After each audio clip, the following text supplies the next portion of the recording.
And then from as soon as you walk in, you can feel the oppression.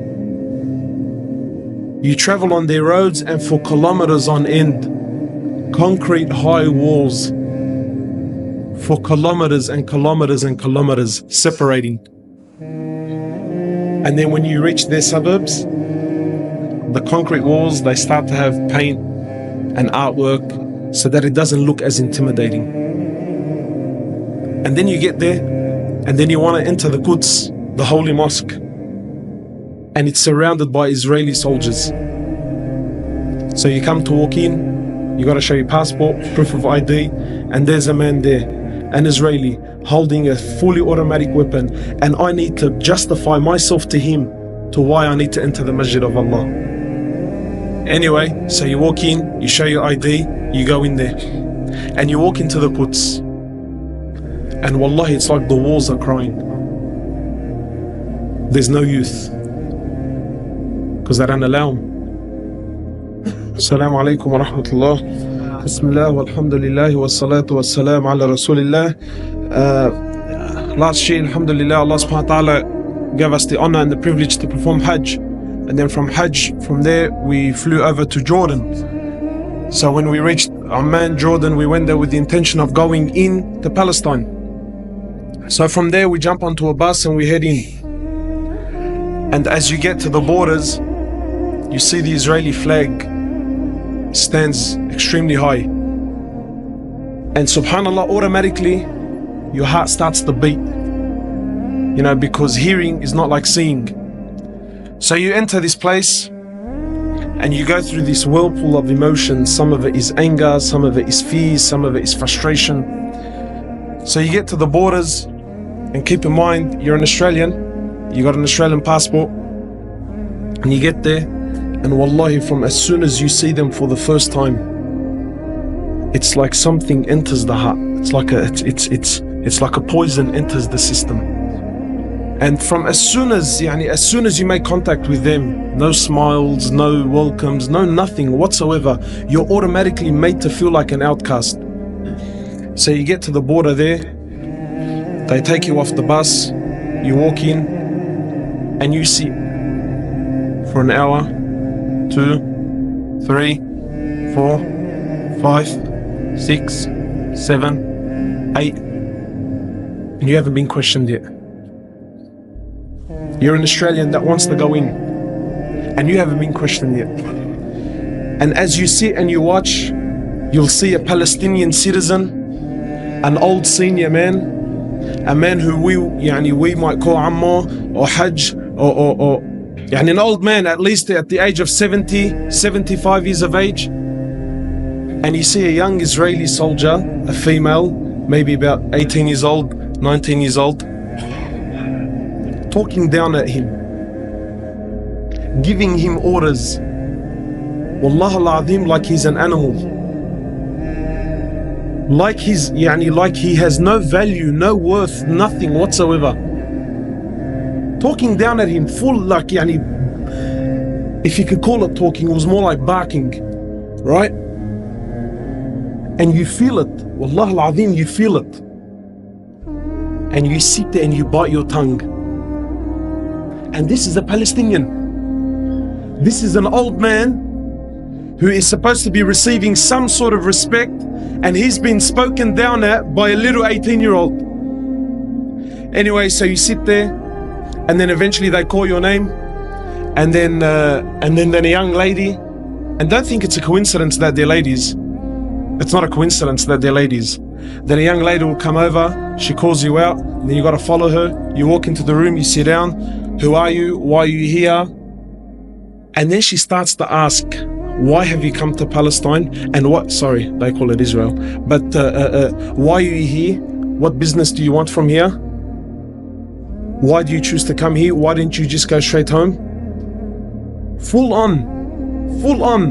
And this can carry on. She'll talk to you for about half an hour, then she'll tell you to go back, and then you sit an hour, 2 hours, 3 hours, then she'll come back, she'll call you back out, she'll ask you the same questions again, then she'll send you back, then you sit down for an hour, 2 hours, and then another and then someone else will come and call you out, and then they'll also ask you the same questions. Then you'll go back, and then you sit for an hour and for 2 hours, until eventually you lose whatever love and whatever desire you had to go in is lost. And then they tell you come in. That's if they tell you come in. And then from as soon as you walk in, you can feel the oppression. You travel on their roads, and for kilometers on end, concrete high walls for kilometers and kilometers and kilometers separating. And then when you reach their suburbs, the concrete walls, they start to have paint and artwork so that it doesn't look as intimidating. And then you get there, and then you want to enter the Quds, the holy mosque, and it's surrounded by Israeli soldiers. So you come to walk in, you got to show your passport, proof of ID, and there's a man there, an Israeli, holding a fully automatic weapon, and I need to justify myself to him to why I need to enter the Masjid of Allah. Anyway, so you walk in, you show your ID, you go in there, and you walk into the Quds, and wallahi, it's like the walls are crying. There's no youth, because they don't allow them. No youth. You walk in, and they have a stand, a glass stand with a collection of bombs, grenades, shells, things that have been fired into the masjid over the period of years. You look at the shells made in the USA. Anyway, so you pray your Isha, and maybe now you're thinking, maybe I'll stay and make some dua. No, you can't stay, brother. Why? Because they got to lock up the masjid. 9:30, everyone's got to get out. But who does the final inspection? They do. Do you think they honor the masjid and take their shoes off? They walk in. And while all this is you can absolutely say nothing. And then you speak to the local, and you tell him, how come, how come where's all the Muslims? How come there isn't more people? He tells you, brother, I have to show my passport and my ID 5 times before I reach the doors of the masjid. This is a citizen. He has to show his ID and his passport 5 times before he can reach the masjid. And if he forgets it, so let's just say he's forgotten, right? He can get charged. He falls into harm. You imagine, in this country, you cannot you cannot travel from Lakemba to say Lakemba to Darwachil. Say from Lakemba to Darwachil. You get stopped twice. This is for the citizen, never mind the tourist. The citizen, his own country, he gets stopped twice, and twice he has to stop, prove who he is, get out of the car. If his wife is with him, she also has to get out of the car. The car's got to get inspected every single day. And if this brother has to go to Darwachil twice, 3 times, 4 times, it's the same guard. He's seen him the first time, he's seen him a couple of hours ago. Him, his wife, his kids have to get out of the car, and they have to inspect. But it gets worse. It gets worse. So we're traveling along the highway, and you see this beautiful land of Palestine. And in the midst, you see this odd object, this object that has nothing to do with the surroundings. And it's a container. Just a container that's sitting in the middle of bush. You think, how did that possibly get there? You know what it is, brothers? It's Palestinian land that some Jewish person puts his container on there, but it doesn't do anything. And it sits for a month, 2, 3, a year, 2 years, until it becomes normal to you. Until the Palestinians no longer question the container. And then what does he do? He builds a house there. It's become his land. That blunt, it's not, it's bluntly.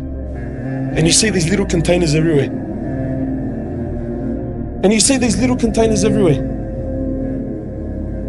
My time is almost up. I'll share just a few things with you.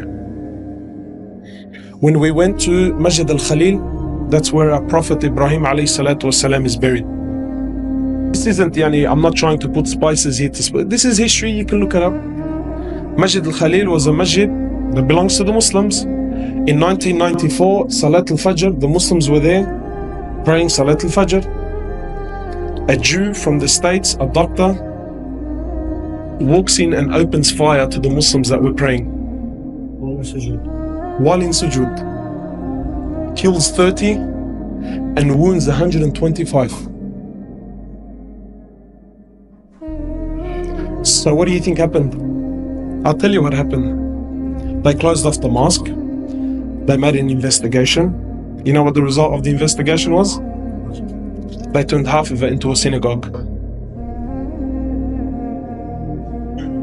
And this, whatever you want to call him, his grave became a shrine. And extremist Jews used to go there and make pilgrimage at his grave. A hero. You know, my brothers, wallahi, when you visit Palestine, it's not like hearing about it and seeing it on TV. You see the oppression in the eyes of the Muslims. Wallahi, you see it. And you can see in their eyes that they've given hope in the Muslims. Wallahi, there are so many experiences that I wish I could share with you, but my time is short. But finally, the reality is that they want you to forget about Palestine. And that's the truth. They don't want you, they don't want your money, they don't want your tourism, they want nothing. You and this place needs to finish. And so long as this place is not in the eyes of the Muslims, it's not in the hearts of the Muslims, then for them this is good. Have you ever asked yourself, why is it we know so little about Palestine? I'll end with this. This was a request of the Imam of Masjid al-Quds. He said to me, please go back and tell the youth of Islam to come and visit this place. He said, come and visit. And wallahi, understand that what's happening in Palestine is very real. Very, very, very real. Jazakallah khairan.